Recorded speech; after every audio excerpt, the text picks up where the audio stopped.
बाळन भट्ट, अनंत भट्ट, मोरेश्वर पंडितराव यांच्या देखरेखीखाली रायगडावर कैलासवासी आबासाहेबांचे दुसरे वर्ष श्राद्ध विधीपूर्वक पार पडले. त्याच्या दुसऱ्याच दिवशी महाराज रायगड उतरून पाचाडात आले. पाचाड पागेचा 10,000 घोडा शिस्त धरून मैदानावर उभा होता. निवडीचे घोडाईत त्यांचे कायदे पेलून खडे होते. संताजी जगताप, जानराव जानोजी, हिम्मतराव अशा बोलावून घेतल्या बाक्या सरदारांच्या मेळाने छत्रपतींनी कुमावत घोड्यावर मांड घेतली. इशारतीचा हात उठविला. 6 जणांच्या रणहलग्यांच्या कडकडाटात घोडदळाचे भिरे टापांवर पडले. वरद घाट पार करून पुण्याला पहिला मुक्काम पडला. पुण्याचे सरसुभे दामाजी रघुनाथ छत्रपतींच्या भेटीस आले. त्यांच्याकडून पुरंदर सासवडची खबर उचलून कोरेगाव, श्रीगोंदे, आष्टी, पाथर्डी मार्गे महाराज 3 दिवसातच जालन्याच्या वेशीवर ठाकले. जालना औरंगाबादेच्या ऐन मोगली ठाण्यापासून 50 कोसांवरचे गावठाण. इथे नाशिक बागलाणातून उतरलेले रूपाजी भोसले आणि नागोजी गोरे मराठी फौजेला मिळाले. जालन्याला दौडत्या टापांचा घेर पडला. बेदरलेले जालनेकर निवाऱ्यासाठी खान जान महम्मद या दरवेशाच्या मशिदीत घुसले. महम्मदाने मशीद बंद करून घेतली. जालना लुटीवर पडला. घोडा फेकत आलेले रूपाजी वेशीवरच्या महाराजांसमोर कायदे आखडीत रुकले. फवारीच्या मावळीत म्हणाले, रैतावा जात हशम समद मसुदीत घुसल्यात. फकीर दरवाजा खोलीत नाही. धनी काय करावं? त्या समज द्या. धर्माच्या स्थानास धक्का लावायची इच्छा नाही आमची. पाठीशी घातली माणसं गुमान बाहेर खुली करावी त्यानं. रूपाजींनी तसाच घोडा फेकत खान महम्मद दरवेशाला आरडून ओरडून समज दिली. आतून काहीच प्रतिसाद येत नव्हता. ते कानावर पडताच महाराज संतापून कडाडले. फकीर असून राजकारण खेळतो? त्यास धडा दावा. दार उघडून बाहेर खेचा गनिम. फकीरास स्थानास इजा धक्का बसता कामा नये. मावळी फळ्यांनी खान महम्मदाच्या बगलेत घुसलेले जालनेकर मंडळी अल्लाद बाहेर काढली. काढणी बंद करून वेशीवरच्या साहेब स्वारीसमोर जथ्याने नेण्याच्या कामाला मावळी धारकरी लागले. इतक्यात शिंगाड्यांची धोक्याची चाल देणारी इशारत झडू लागली. एकदा शाही हजामत झालेला इरज खान जालन्याची कुमक करायला येत असल्याची खबर आली होती. दस्ता आसामी तशाच टाकून मराठे आले. तसे म्हणता म्हणता उडाले.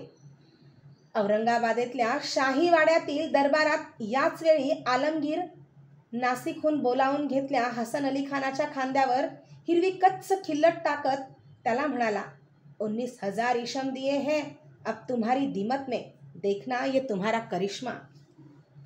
रूपाजी मानाजी बागलांकडे सरकले. महाराज रायगडावर परतले. जालन्याच्या चपेटीने औरंगजेब पार खवळून उठला होता. आपले हात सर्वात प्रथम मराठी मुलखात पसरायचे हे तर त्याने दक्षिणेत उतरताच मनोमन ठाणून टाकले होते. औरंगाबादेचा जाप्ता नीट बसताच त्याच्या जहाल कारवाईला तोंड फुटले. औरंगाबादेत भरल्या बड्या दरबारात आलमगीराचा वजीर असद खानाने आलमपनांची इच्छा दरबाराला जाहीर केली. आका अली खान शहाबुद्दीन को खास मुहिम पर नामजद करते हैं. खान हर हिम्मत तरकीब से जमींदोस्त करना है मरहट्टों का किले रामसेज. खैर आलमपना म्हणून कमरेत झुकून बादशहाला तस्लीम देत शाब्दी खानाने नामजादी पत्करली. 20,000ची फौज, निवडीचा पठाणतुर्क हशम, तोफखान्याचे गाडे पाठीशी ठेवून औरंगाबादेच्या मशिदीत 3 वेळा नमाज पढून दलपत बुंदेल्याला बरोबर घेऊन खान निघाला किल्ले रामसेजवर. जुंपले, ज्याची अटकळ केवळ महाराजांनीच नव्हे तर त्यांच्या लहान थोर सरदार साथीदारांनी केव्हाच बांधली होती, ते कडवे भांडण जुंपले. रायगडावर यावेळी नको त्या 2 वार्ता येऊन थडकल्या होत्या. अंजदीवर बेटावर जलकोट उठवण्यासाठी उतरलेल्या मराठ्यांवर फिरंग्यांचा कॅप्टन परेरा अचानक चालून आला होता. तोफांचा भडीमार करून त्याने मराठ्यांना बेटावरून हुसकून लावले होते आणि एक मंदिर धुळदोस्त करून त्यावर उंच उंच चौकोनी कळसाचे चर्च उभे केले होते. तसाच राजांचा खोडचा जमीनदार चिमणाजी मतलबी हेतूने मुघलांना मिळाला होता आणि हनुमंतगडाचा दस्त केला. मुघली किल्लेदार सैद निजावत मराठ्यांच्या कैदेतून पळाला होता. रायगडच्या चिटणीसी दफ्तरातील बैठकीवर चिटणीस खंडोजी कलमी सेवेवर बसले होते. विचारांच्या लईवर दोन्ही तळहात एकमेकांशी घुसळीत फेऱ्या घेत घेत महाराज त्यांना खलित्याचा मजकूर सांगत होते. रजपूत कुलावतस सूर्यवंशी अंबर नराधिपराजे रामसिंग प्रति हिंदू पद पादशहा क्षत्रिय कुलावतस राजा शंभू यांची विज्ञापना उपरी विशेष. मायना रेखून वाळू शिवरून खंडोजींनी कान टवकारले.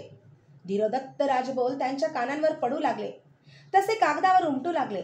सांप्रत उत्तराधीप आलमगीर खडी फौज खजाना सुद्धा मुलखात भिडला. त्यावर गैरमर्ज होऊन देशी आल्या शहजादा अकबरास आसरा दिला आहे. त्याशी भेटखल जहाल. या समयी तुम्ही उत्तरेत जोर धरता तर दिल्लीस शहजाद्यास तख्तनशीन करण्याचा मनसुबा आहे. इराणच्या शहास शहजाद्याने जोड देण्याचे कलमी कळविले आहे. शहजादा दिल्ली तख्तास येतो तर दगडापरीस वीट मौज आहे. जरोरीने तुमचा मनसुबा पावता होईल तसे करावे. खंडोजींनी सिद्ध केल्या पत्रावर राजांनी दस्तूर दिला. दफ्तरखान्यातून बाहेर पडल्या छत्रपतींना अदब देत ज्योत्याजी केसकर बोलला. नाशिक फाट्याला गणेशगावच्या खिंडीत रूपाजी मानाजींनी शाबदी खानाला यरगाटला. जोरावारीची चकमक झडली. खान रामशेठच्या रोखानं कूच झाला. आम्ही जगदीश्वराच्या दर्शनास जातो आहोत. तिकडेच पाठवून दे पेशव्यास लगोलगीनं. महाराज चालतच बोलले. उजवे झाले. जगदीश्वराच्या रावळात आले. त्यांना सामोरे येत पुजाऱ्याने तबकातील बिल्वदळे आणि सफेद फुलांची ओंजळ भरून ती छत्रपतींच्या हाती ठेवली. गाभाऱ्यात जाऊन ती ओंजळ शिवपिंडीवर वाहून महाराजांनी गुडघे टेकून आपले मस्तक शाळुंकेवर ठेवले. बाहेरच्या चौकात कुणीतरी दिलेला घाटेचा टोल कानी पडताच त्यांच्या मनात शिवबोल घुमून उठले.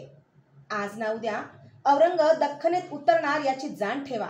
मावळा व्हा त्यासाठी. मस्तक उठून त्यांनी पिंडीवरचे एक बिल्वदळ अलगद उचलले. ते कपाळी भिडून कमरेच्या शेल्यात ठेवून दिले. गाभाऱ्याबाहेर येताच त्यांना निळोपंत समोर आले. महाराज म्हणाले, आज जाऊन दर्शन घेऊन या, बोलणे आहे. निळोपंत दर्शन घेऊन आले. विचारगत महाराज त्यांना शिवालयाच्या चौकातच म्हणाले, नाशिक तर्फेला किल्ले मुल्हेरवर मोगली किल्लेदार कोण आहे पंत? जी रजपूत राजा देवीसिंह. ठीक.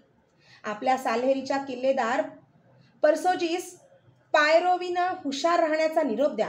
रामसेजला घेर पडतो बघून तो साल्हेरीहून रामसेजला कुमुक करू बघेल. हातचा साल्हेरीच गोत्यात येईल. जी आजच हारकारा गड उतरेल.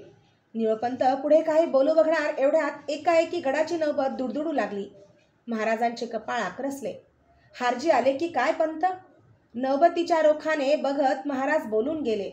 क्षणातच रावळासमोरच्या वळणाच्या रोखाने धावत्या पायांची धपधप उठली. छातवान वर खाली झपापणारा उजळत्या नजरेचा रायाजी रावळासमोर आला.